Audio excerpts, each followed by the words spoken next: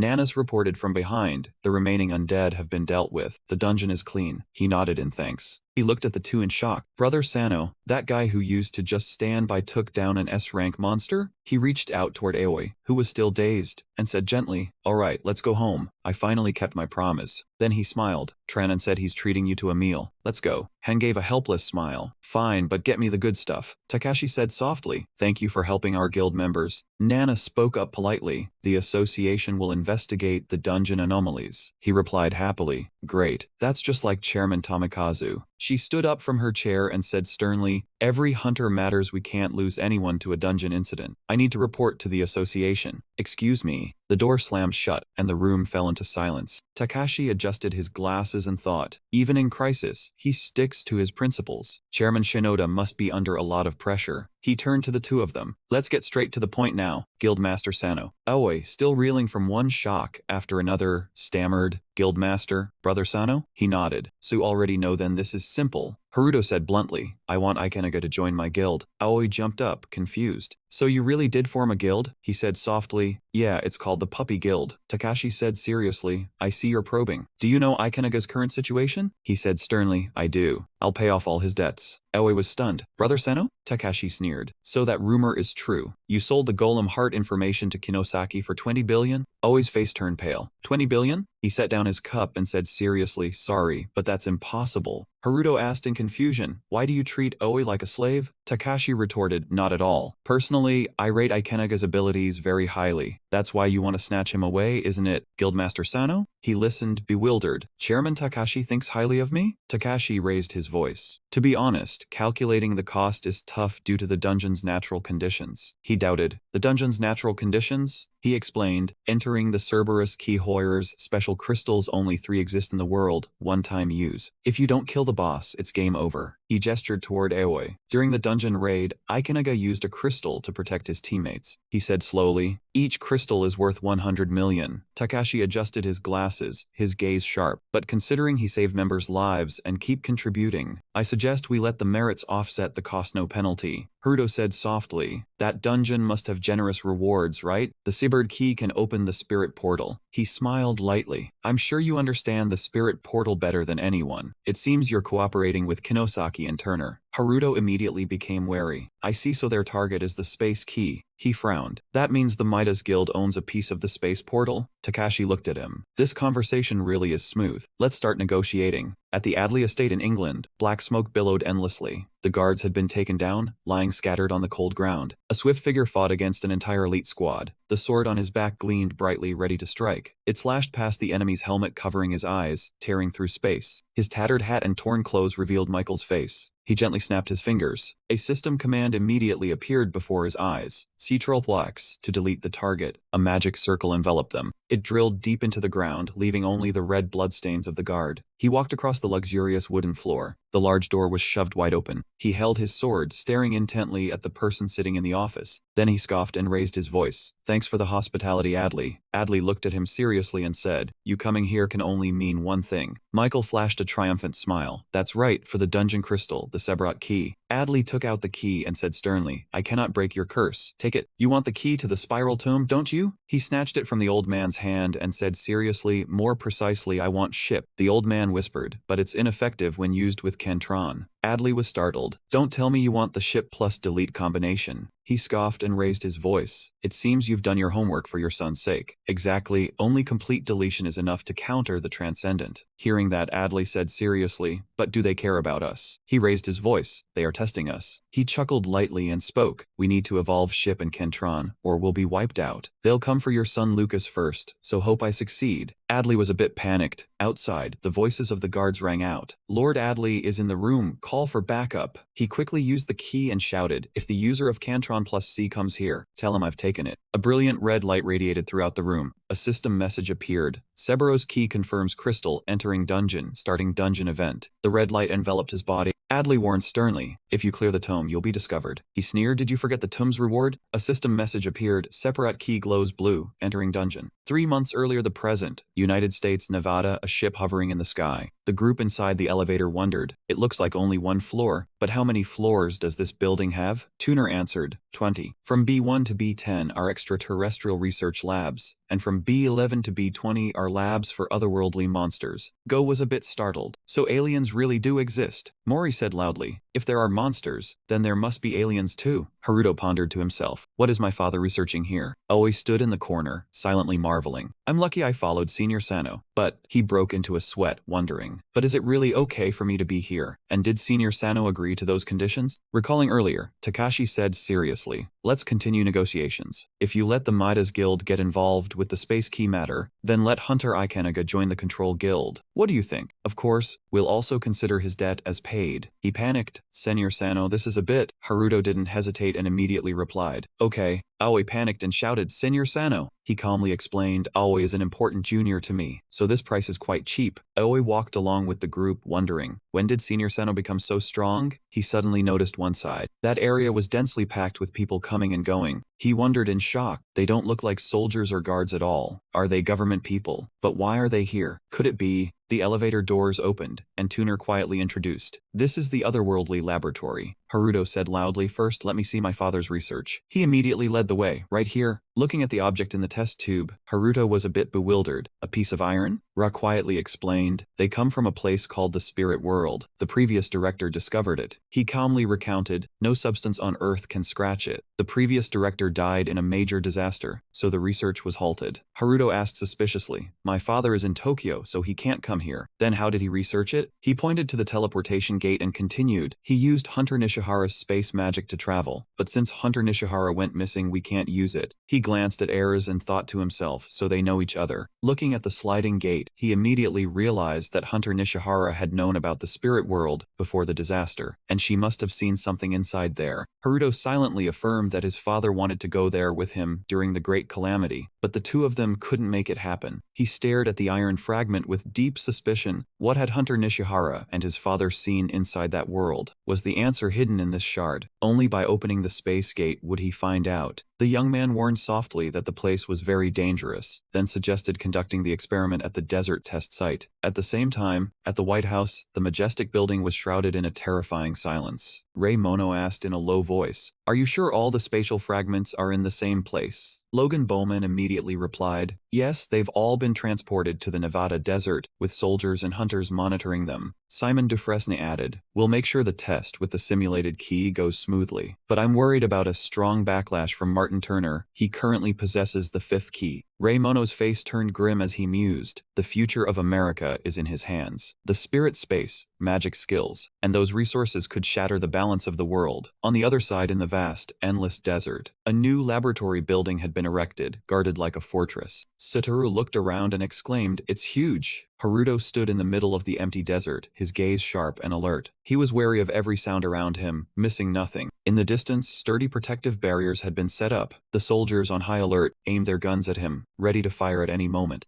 Haruto sneered, thinking his instincts had sharpened. Many people were gathering nearby. Just as Aoi had said, America wouldn't let them off easily. Aoi warned in a serious tone, Senpai Sano, some of these people are from the government. They're probably after the key, so please be careful. He opened his radio and ordered loudly, bring the plane in. The aircraft carrying the necklace was immediately dispatched. Satoru sounded a little worried. Is this going to be okay? He has movement skills. Mori gently reassured him. Don't worry, it'll be fine. The plane flew in holding the necklace, and he murmured to himself, it's here. It's time. The key fragment quickly appeared in Haruto's hand, sparkling with light. The fragment on the necklace immediately glowed, radiating a brilliant golden light. The fragment on the necklace dropped down as if under some control. It shot straight toward the key fragment in Haruto's hand without any hesitation. The key merged, emitting a blinding source of light. A golden flash streaked across his palm. Then the key exploded, shaking the entire area. Satoru screamed in panic, unable to contain his fear. The golden light gradually faded, leaving behind a pitch-black void. The American soldiers shouted orders, stay calm, move out. They suddenly froze for a moment, huh? Hey? Looking ahead, they were confused. Why is there nothing here? Where are the spatial fragments and that hunter? A massive crack appeared, as if tearing the entire desert apart. From inside the crack, Haruto and his group slowly emerged, their eyes gleaming.